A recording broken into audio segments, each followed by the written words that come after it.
I think it's now the time to come back to work and to listen to the presentation. So now we start with the last session, and in particular with the presentation of the first year work of the student of the PhD in the 22 cycle. The first one is Giovanni Gualdi. Giovanni, since all of the previous one spoke in English, if you want to continue in this language, it's okay? Thank you very much. Hello, everybody. I will present my doctorate studies of 2007 by the title Video Streaming for Mobile Video Surveillance, and I will try to shrink 1 year in 6 minutes. That is probably the most difficult thing to do in the whole year. And my tutor and co-tutor are respectively Rita Cucchiara and Professor Rita Cucchiara and Professor Andrea Prati. So the title of the 3 years doctorate would be People Surveillance from Mobile Cameras. And we decided to divide it in 2 chunks. And the first part that was dealt in 2007 focused on video streaming for mobile systems. And the next year research, at least 2008, probably 2009 as well, will focus on algorithms of video surveillance for mobile video surveillance. So to say it in a different way, this year we designed an architecture from video acquisition, encoding, and then data streaming on the network, decoding on different kind of architectures, both x86 and PDAs. And we didn't work on the video surveillance. We just applied some tools that we already have to see if they work properly. And the next years we will work better on this third layer. So the requirements that we try to keep in mind to be successful have been listed here. Surely we want to be ubiquitous, and for this we decided to rely on radio mobile connectivity, and to be really ubiquitous we relied on GSM GPRS, not UMTS, because it's not very it doesn't cover the whole territory, at least in Europe. Then low latency, that is obvious for video surveillance, low latency from here to here. And then all the other points could go under the title good video quality.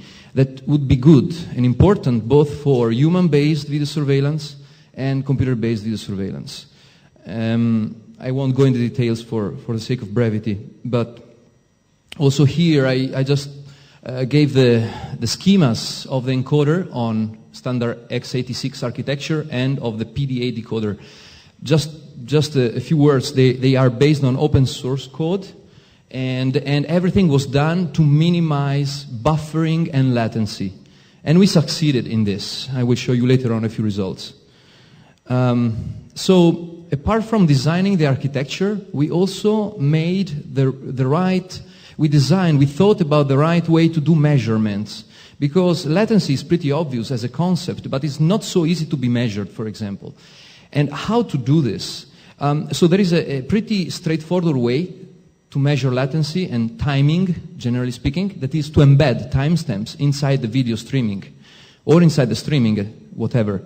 The problem is that you cannot do it on closed system, and we wanted to test our system against closed systems like real network streaming system or Windows Media, but you cannot modify them in order to embed timestamps.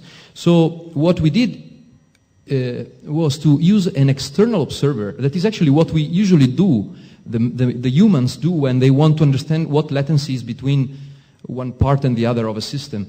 And we have an external observer that is observing at the same time the encoder playback and the decoder playback. And the streaming here is of course not connected through cable but through GPRS.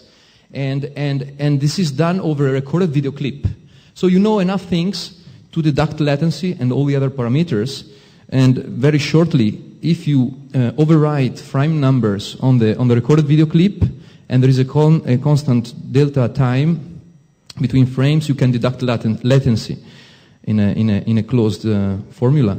And Problem is that we want to do it automatically, so we overimposed binary coded frame numbers to make it easier to be recognized by computer vision application.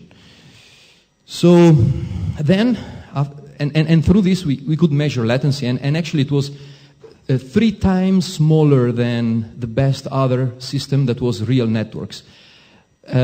Here I wrote a few results that we had applying SACBot, that is our video surveillance tool, to at the end of the streaming line, so after the decoder. And just let me tell you that we made many tests, and here I just depicted 2 ones.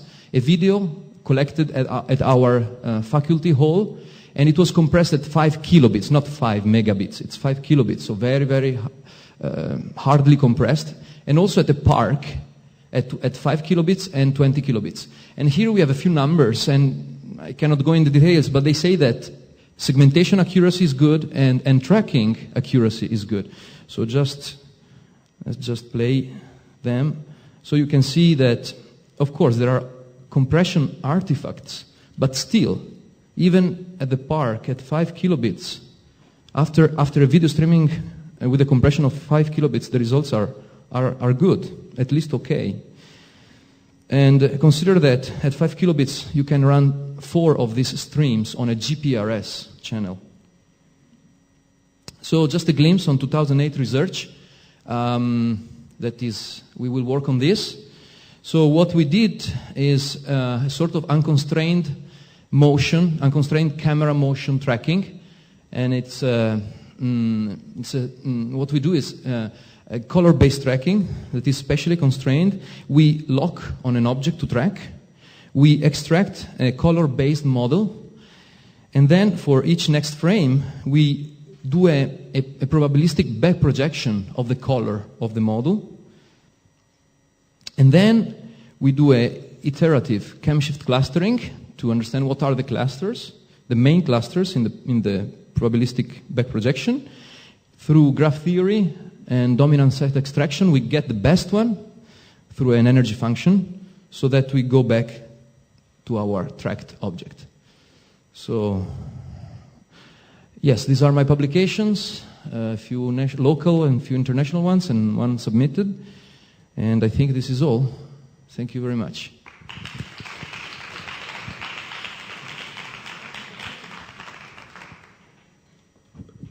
Of course, I cannot do any question because I know the work very well, but if there is someone else that would like to ask something.